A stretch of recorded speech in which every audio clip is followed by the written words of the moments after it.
چھوٹے بچے کی تربیت، کسی کو گالی دیتا ہے اس کو سزا دو، آپ نے گالی کیوں دی؟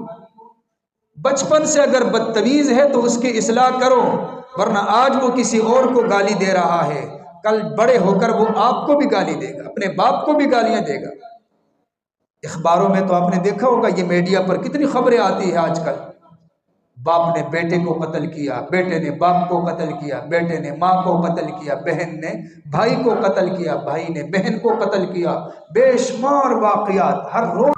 الحمدللہ الحمدللہ نحمده ونستعینه ونستغفره ونؤمن به ونتوکل علیہ ونعوذ باللہ من شرور انفسنا ومن سیئات اعمالنا من يهده الله فلا مضل له ومن يضلل فلا هادي له ونشهد أن لا إله إلا الله وحده لا شريك له ونشهد أن سيدنا وسندنا وحبيبنا ومولانا محمدا عبده ورسوله أما بعد فأعوذ بالله من الشيطان الرجيم بسم الله الرحمن الرحيم إن الذين آمنوا وعملوا الصالحات أولئك هم خير البرية صدق الله العلي العظيم۔ درود پاک پڑھیں۔ اللہم صلی علی محمد۔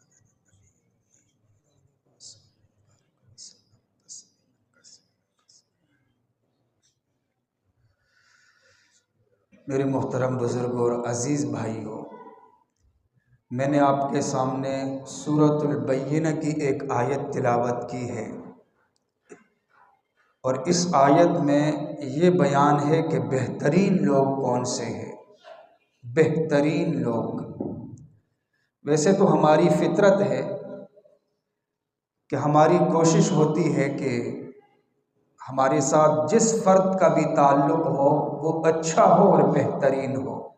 ہر بندے کی یہ فطرت ہوتی ہے کہ میرا لباس بھی عمدہ ہو، میری رہائش مکان بھی عمدہ ہو، اور میں جس معاشرے میں رہائش پذیر ہوں وہ بھی عمدہ ہو، اور میرے تمام دوست بھی بہترین ہوں، اچھے ہوں۔ لیکن کبھی ہم نے اس پر غور کیا کہ کسی نے یہ بھی سوچا ہو کہ میں خود بھی اچھا بن جاؤں اور خود بھی عمدہ بن جاؤں، خود بھی بہتر بن جاؤں؟ یہ آیت ہمیں پیغام دے رہی ہے کہ ہم خود اچھے کیسے بنیں گے، عمدہ کیسے بنیں گے، بہترین کیسے بنیں گے۔ قرآن اور حدیث کا مطالعہ اگر کیا جائے تو بہترین بننے کے لیے سب سے پہلے ایمان کی دولت ہو، عمل صالح کی دولت ہو، اخلاص کی دولت ہو، اور اس کے بعد اپنے عقیدے کی اصلاح اور افعال اور اعمال کی اصلاح اور اخلاق کی اصلاح، یہ ضروری ہے۔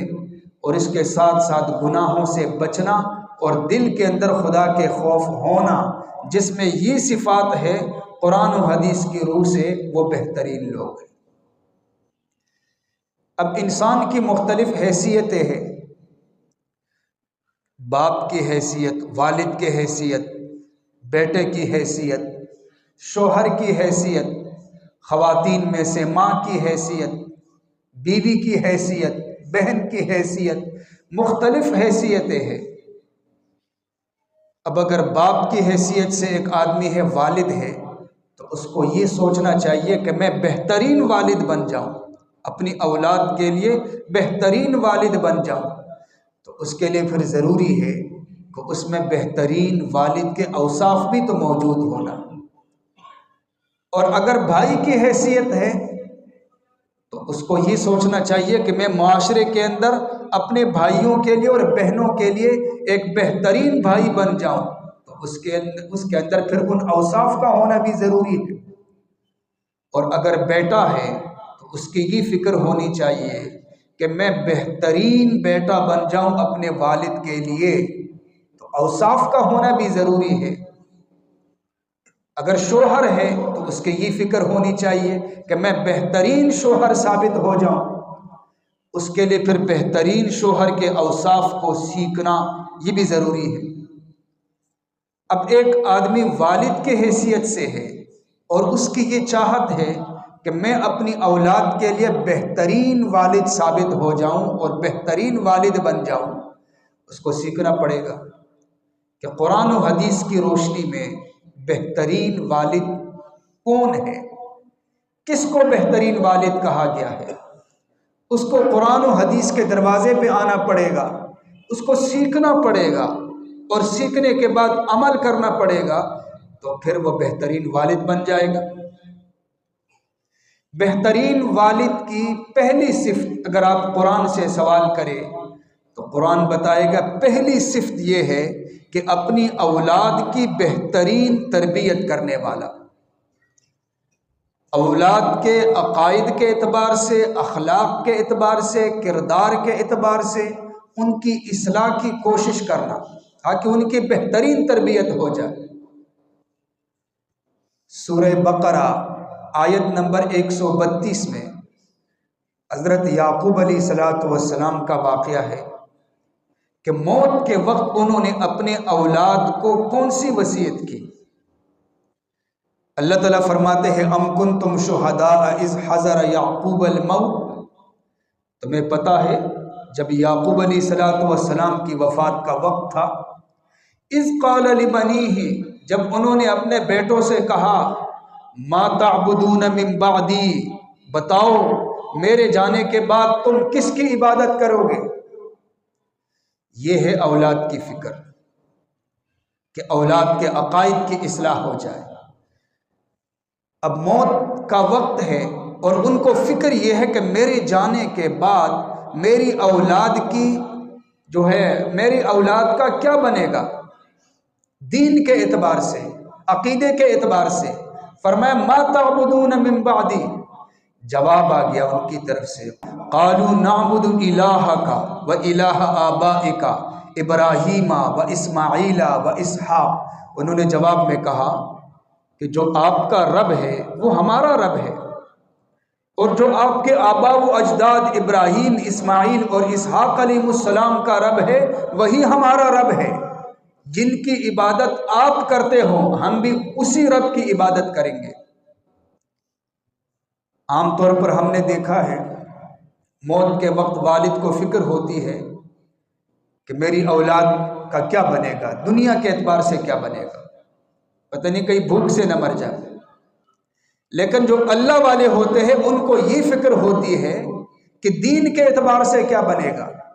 ہمیں تو یہ فکر ہے کہ ہمارے مرنے کے بعد اولاد کا کیا بنے گا، لیکن قرآن اور حدیث نے ہمیں یہ بتایا کہ یہ سوچو کہ تمہاری اولاد کے مرنے کے بعد ان کا کیا بنے گا۔ اسی طرح حضرت لقمان علیہ السلام نے اپنے بیٹے کو وصیت کی۔ حضرت لقمان علیہ السلام کے عمدہ نصائح اور بہترین نصائح اللہ کو اتنے پسند آئے کہ اللہ تعالیٰ نے ان کے نصائح کو قرآن کے اندر ذکر فرمایا قیامت تک کی انسانیت کے لیے، اور ان کے نام کی پوری سورت نازل فرما دی، سورہ لقمان،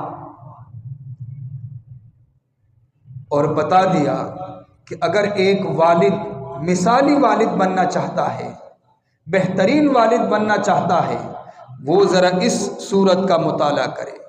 جیسے لقمان علیہ السلام ایک بہترین والد تھے، انہوں نے جیسے اپنی اولاد کی تربیت کی ایسے اپنی اولاد کی تربیت کرے تو بہترین والد بن جاؤ۔ اللہ نے فرمایا وَلَقَدْ آتَيْنَا لُقْمَانَ الْحِكْمَةَ أَنِ اشْكُرْ لِلَّهِ، سب سے پہلے تو اللہ تعالیٰ نے حضرت لقمان علیہ السلام کی حکمت کی تعریف کی اور فرمایا کہ یہ حکمت ہم نے دی تھی، اور پھر جیسے انہوں نے اپنے بیٹے کی تربیت کی، اذ قال لقمان لابنہ وهو یعظہ یا بنی لا تشرک باللہ، اپنے بیٹے کو وعظ فرما رہے تھے، فرمایا میرے بیٹے اللہ کے ساتھ کسی کو شریک مت بنانا۔ سب سے پہلے عقیدے کی اصلاح کی، اللہ وحدہ لا شریک ہے، اور حضرت یعقوب علیہ السلام نے بھی عقیدے کی اصلاح کی کہ ایک اللہ کی عبادت کرو۔ حضرت لقمان علیہ السلام نے بھی سب سے پہلے اپنے بیٹے کی عقیدے کی اصلاح کی، لا تشرک باللہ ان الشرک لظلم عظیم، شرک تو بہت بڑا ظلم ہے۔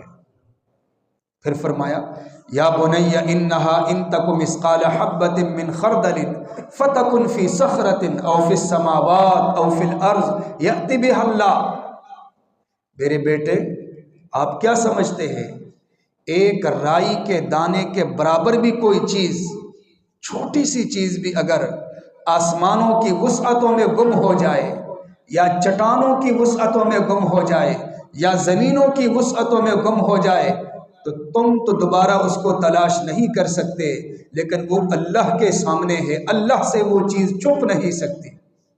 ان اللہ لطیف خبیر، اللہ تعالیٰ باریک بین ہے اور خبردار ہے۔ گویا کہ اپنے بیٹے کو یہ نصیحت کی کہ یہ مت سوچنا کہ میں کبھی گناہ کروں گا اور اللہ کو پتہ نہیں چلے گا۔ ایک انسان اگر گناہ کرتا ہے اور صرف اس کو پتہ ہوتا ہے، باقی کسی کو پتہ نہیں، تو فرمایا لوگوں سے چھپ سکتے ہو، خدا سے نہیں چھپ سکتے، اللہ تمہیں دیکھ رہا ہے۔ اس لیے فرمایا گناہوں سے بچنا، اپنے بیٹے کو سمجھایا گناہ کے قریب مت جانا۔ یہ ہمارے لیے سبق ہے، قرآن ہمیں بتا رہا ہے کہ مثالی والد بننے کے لیے اپنے بیٹے کی تربیت کرو، وہ گناہ سے بچے۔ گناہ کیا ہے؟ سود ہے، رشوت ہے، چوری ہے، بدتمیزی ہے، بد اخلاقی ہے۔ اپنی اولاد کی 100% تربیت کرنا تاکہ وہ ان گناہوں سے بچے۔ تو فرمایا حضرت لقمان علیہ السلام نے اگلی جو نصیحت فرمائی، یا بنی اقم الصلاۃ، میرے بیٹے نماز کی پابندی کر، وأمر بالمعروف، نیکی کا حکم دے لوگوں کو، ونہا عن المنکر، گناہ سے روک دینا، وَاصْبِرْ عَلَىٰ مَا أَصَابَكَ، اللہ کی طرف سے مصیبتیں آئے گی، آزمائشیں آئے گی، لیکن آپ صبر کریں، آپ شکوہ نہ کریں، نماز کی پابندی کریں۔ ہمارے گھروں کے اندر جو بچے ہیں، کم ایسے لوگ ہوں گے جن کی یہ کوشش ہوگی کہ ہمارے بچے نماز پڑھنے والے بن جائیں، اور نماز جب وہ نہیں پڑھتے اور ہمیں پتہ ہوتا ہے کہ انہوں نے نماز نہیں پڑھی، لیکن ہمیں کوئی پریشانی نہیں ہوتی، کوئی دکھ نہیں ہوتا۔ وہی بچہ اگر گھر کے اندر 10 روپے والی کوئی چیز توڑ دے نا، کوئی برتن وغیرہ، تو اس کو مارنا شروع کر دیتے ہیں، گالیاں دینا شروع کر دیتے ہیں۔ وہی بچہ اگر نماز نہیں پڑھتا، اسے پوچھتے ہی نہیں۔ دنیا کی محبت ہے، اللہ تعالیٰ کے حکم کی کوئی عظمت ہمارے دلوں میں نہیں۔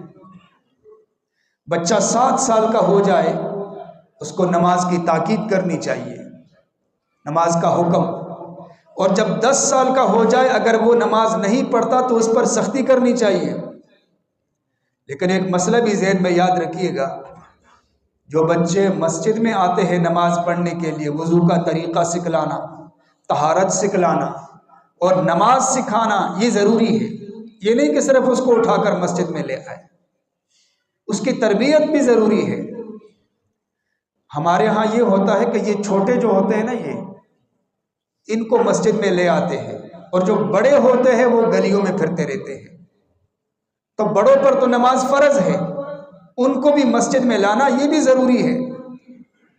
بعض دفعہ جب کسی سے کوئی بات ہوتی ہے نا کہ آپ کا بیٹا مسجد میں نظر نہیں آتا، صبح یا کسی بھی وقت، کہتا جی وہ ڈیوٹی سے لیٹ آتا ہے، پھر صبح اس کو ہم نہیں جگاتے، صبح کی نماز گویا کہ وہ نہیں پڑھتے، اور والد صاحب ساتھ ساتھ تعاون بھی کر رہے ہیں کہ شور نہ کرو، بیٹا سویا ہوا ہے اور ڈیوٹی سے آیا ہے اور اٹھ کر اس نے پھر ڈیوٹی بھی جانا ہے اور نماز بھی نہیں پڑھی۔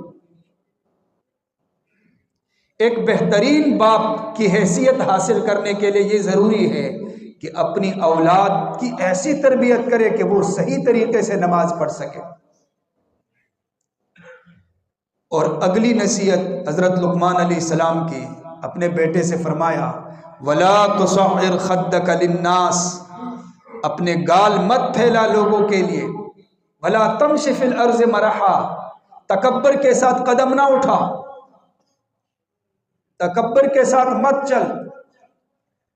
گال پھیلانے کا مطلب یہ ہے، بعض دفعہ آپ نے دیکھا ہوگا متکبرین کو، جب ان سے بات ہوتی ہے تو وہ کبھی اس طرف دیکھتے ہیں کبھی اس طرف دیکھتے ہیں، کیونکہ ان کو پتہ ہوتا ہے کہ بات کرنے والا کوئی کمزور ہے اور میں تو دولت والا ہوں یا عہدے والا ہوں، تو کبھی دائیں طرف دیکھے گا کبھی بائیں طرف دیکھے گا۔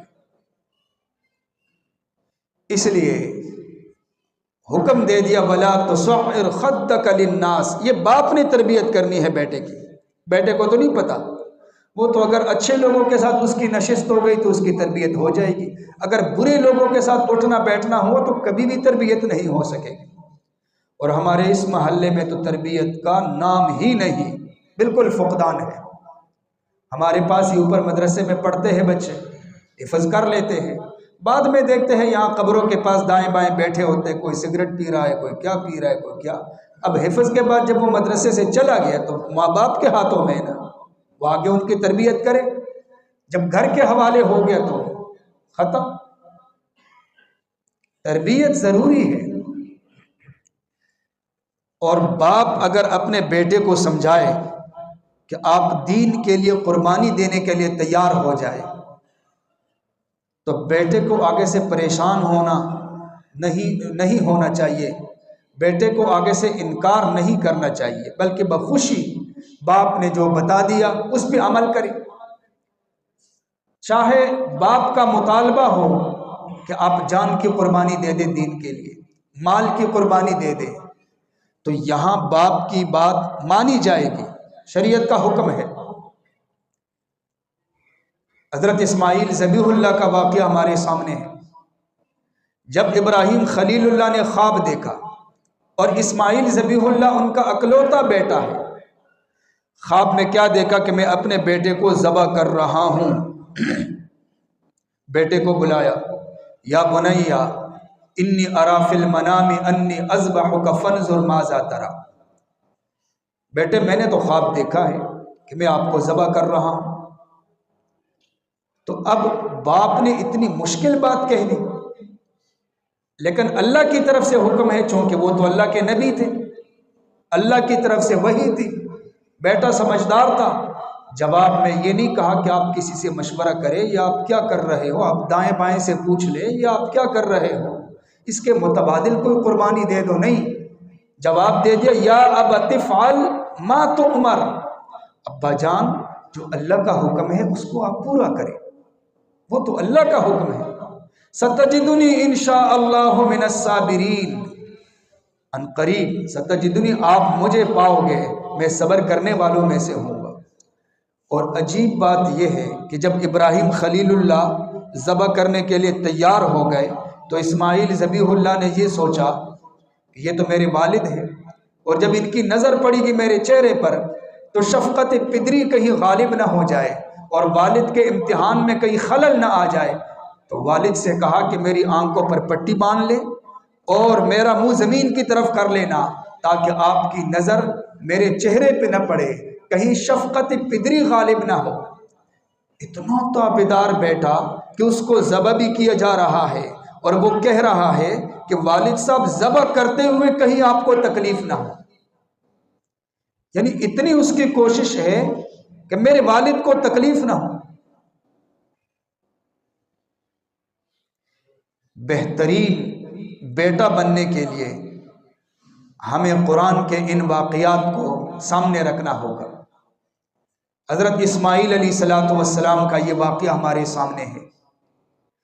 اسی طرح حضرت یحییٰ علیہ السلام کے بارے میں اللہ فرماتے وَحَنَانًا مِن لَدُنَّا وَزَكَاةً وَكَانَ تَقِيًّا، حضرت یحییٰ علیہ السلام کے بارے میں فرمایا بڑے متقی تھے، بڑے پاک باز تھے، والدین کے ساتھ حسن سلوک کرنے والے تھے۔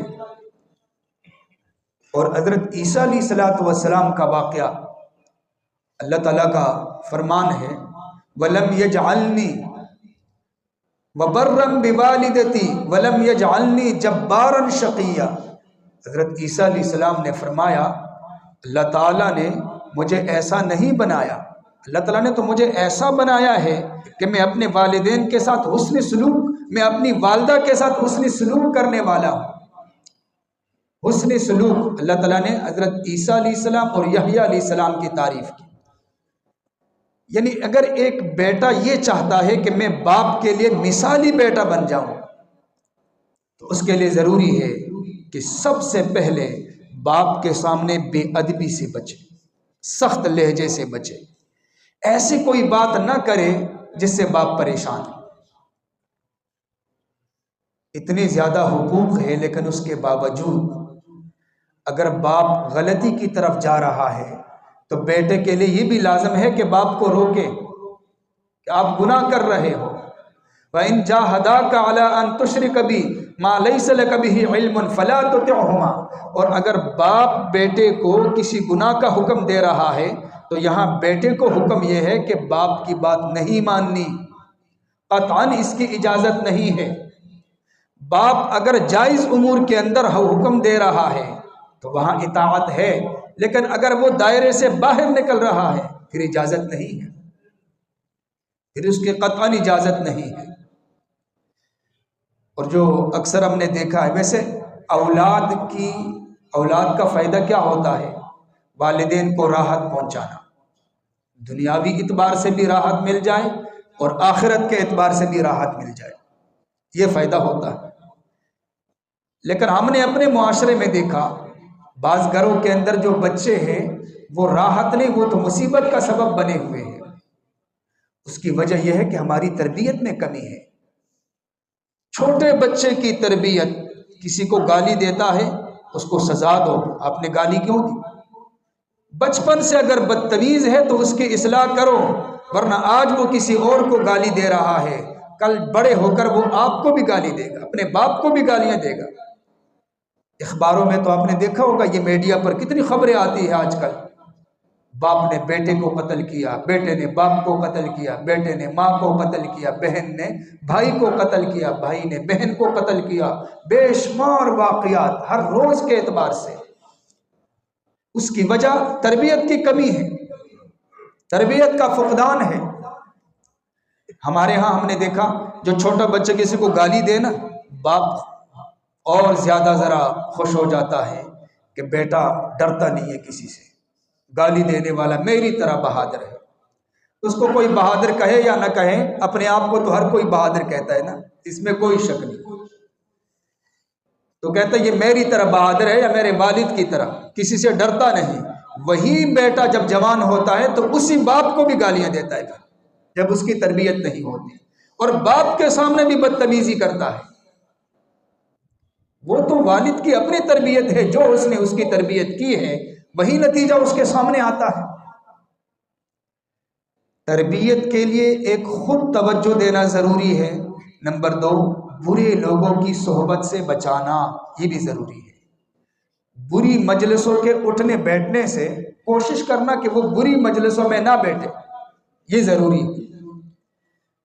اور اسی طرح انسان کی ایک حیثیت، شوہر کی حیثیت سے، مثالی شوہر اگر کوئی بننا چاہتا ہے، بہترین شوہر، اسے سیکھنا ہوگا کہ قرآن اور حدیث نے کس کو بہترین شوہر کہا ہے۔ نبی صلی اللہ علیہ وسلم کی حدیث ہمارے سامنے ہے، آپ نے فرمایا خیرکم لأہلکم، تم میں سب سے بہترین وہ ہے جو اپنے گھر والوں کے ساتھ حسن اخلاق کے ساتھ پیش آتے ہیں، حسن اخلاق والا معاملہ کرتے ہیں۔ اور آپ نے فرمایا وَأَنَا خَيْرُكُمْ لِأَهْلِي، اور میں اپنے گھر والوں کے ساتھ حسن اخلاق کا معاملہ کرتا ہوں اور میں سب سے بہتر ہوں تم میں سے۔ یہ نبی صلی اللہ علیہ وسلم کا ارشاد ہمارے سامنے ہے۔ ہمارے معاشرے میں عام طور پر دیکھا گیا ایک آدمی باہر اپنی مجلسوں میں گپ شپ لگاتا ہے، لیکن جب گھر جاتا ہے تو فرعون بن جاتا ہے کہ یہاں میرا روب ہونا چاہیے۔ یہ کوئی بہتری نہیں ہے، یہ کمینہ پن ہے۔ باہر آ کر اس کی کوئی حیثیت نہیں ہوتی اور گھر میں جا کر اس کے پیشانی پر 12 بج چکے ہوتے ہیں ہر وقت۔ یہ کوئی بہتری نہیں ہے، یہ کوئی اچھی صفت نہیں ہے، یہ بدترین صفت ہے انسان کے اندر۔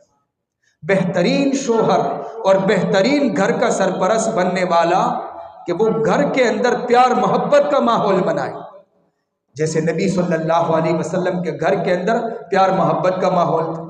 حضرت عائشہ صدیقہ فرماتی ہے کہ میں بعض دفعہ کسی برتن کے اندر پانی پی لیتی، برتن کے اندر بچا ہوا پانی بھی ہوتا تھا، پینے کے بعد پانی بچ جاتا تھا، تو نبی صلی اللہ علیہ وسلم جب پانی پیتے اسی برتن کو اٹھاتے اور میرا بچا ہوا پانی آپ صلی اللہ علیہ وسلم پی لیتے اور مجھ سے پوچھتے کہ کہاں سے منہ لگا کر آپ نے پانی پیا تھا؟ جہاں سے عائشہ نے منہ لگا کر پانی پیا تھا وہاں سے آپ پی لیتے تھے۔ نبی صلی اللہ علیہ وسلم کو اس کی کیا ضرورت تھی؟ یہ امت کے لیے تعلیم ہے کہ مثالی شوہر بننے کے لیے تمہیں گھر کے اندر پیار محبت والا ماحول پیدا کرنا ہوگا۔